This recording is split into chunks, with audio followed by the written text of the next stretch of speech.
Bom dia, mia hermanos and hermanas. How you guys doing? This is your man Larry, the American Brazilian, dropping my keys. I know it's been a little minute, but I wanted to kind of, I tell you, man, I've just kind of been enamored, man, and just fascinated with this whole Kevin Samuels thing and how everything has been going. And then, of course, on the heels of that, we have another mass shooting here in this country. So the title of this video is America becoming a third world country? So often here in America we hear about the benefits of being here, and there are many, the opportunities, and there are many. However, there are people in other countries that shun the idea. It terrifies them to even think about moving to this country because even in quote unquote third world countries, there's a sense or a level of safety. There's a predictability, I'll say it that way, where here, if someone doesn't like the color of your skin, or if they think that you'd be better pushing up daisies, then they will do whatever they need to do to facilitate that. And isn't it interesting that every time somebody kills a lot of black people here in this country, um, particularly like a white nationalist or whatever, they always ascribe the moniker to that person mentally ill. When in reality, you have to be very calculating to be able to plan something, leave a manifesto, and then complete your objective or carry it out.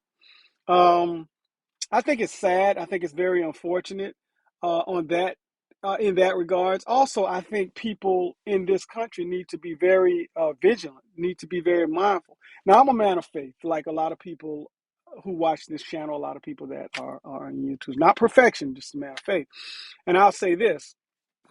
My uncle taught me something a long time ago. My uncle, he was I have a few uncles. This one, he was a hustler. And he told me something that I keep with me to this day. He said, nephew, anytime you go anywhere and you look at the vibe of a place and you feel like something is just uneasy, something is off kilter, something just doesn't set right with you, he said that's sometimes, in many cases, that'll be your only opportunity to leave.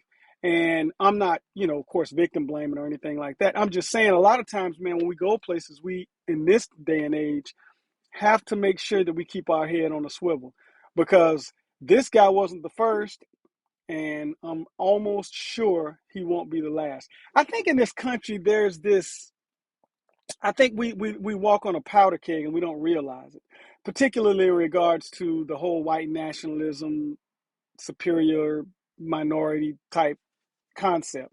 I think a lot of people of that ideology, they really want a race war.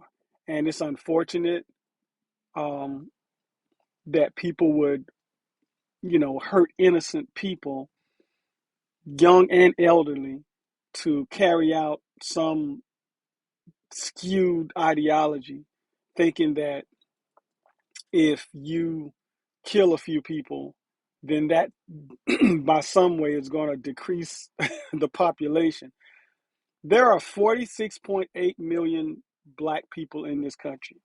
And although and he this guy, I'm not going to even say his name, murdered these people, there were people that were born muito rápido, very quick.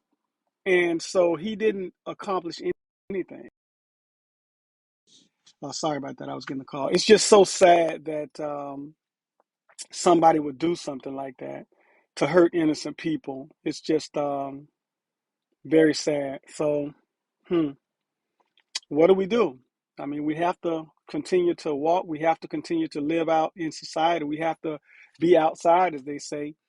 And I would just say, in the words of Machiavelli, he had a lot of quotes, one of which I thought was interesting, but I think it's applicable to the society that we live in today. And that's this: above all else, be armed if you can, because it's better to have and not need than need and not have. Sometimes the only opportunity that you get is the one to defend yourself. And definitely prayers to the families of the victims, that lost their lives in this horrific shooting. My mind just goes back, and this is going to turn into a ramble, so I'm gonna have to end quickly. But my thought goes back to this interview that I saw, and I think I posted this on a video of this sister in the favelas in Brazil. I think she was in Rocinha, and they asked her about the gun violence and the shootings amongst various gang factions, and she said, "Well, it's minimal. However, when it happens, it's between the gang factions. So most people in the general public are okay. Now, obviously, you do have people who are the unfortunate victims of stray gunfire. However, he went on to ask her, would you want to get out of here and possibly move to America? And she said, no way. And they asked her why. She said, well, because I don't want to be sitting in a cafe or walking in a shopping mall, and God forbid, some mentally deranged person comes by and begins to just randomly shoot up people, and she or her children are a victim of that. And I think that's what's going. They say that in the summer, violence increases.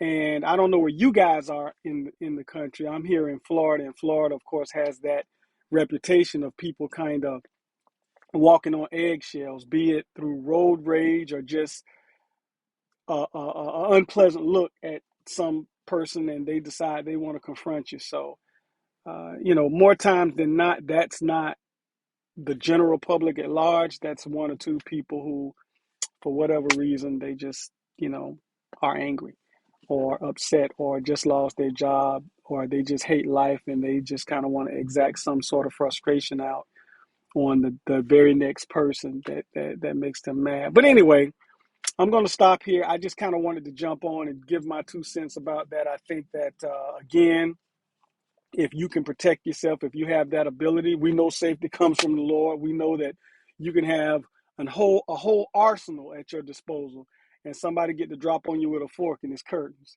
So, we know we definitely depend on what we can't do in the spirit, but then what we can do in the natural, we definitely should um, as we have that opportunity and those rights, exercise them, because America is seemingly becoming a third world country in regards to a lot of things, inflation, violence, shortages. Who would ever thought that there's a shortage on baby formula? Go figure, right? And it's just getting crazy. But anyway, I'm going to stop here and go and try to eat me some breakfast. I've been working all morning and I haven't had an opportunity to have me some café da manhã. So I'm going to go ahead and do that now. So I'll just say out there, brave. Lembra-se, gente, no do jogador, do jogo. And I'll holler at you on the next one. This is your man Larry, the American Brazilian. É verdade.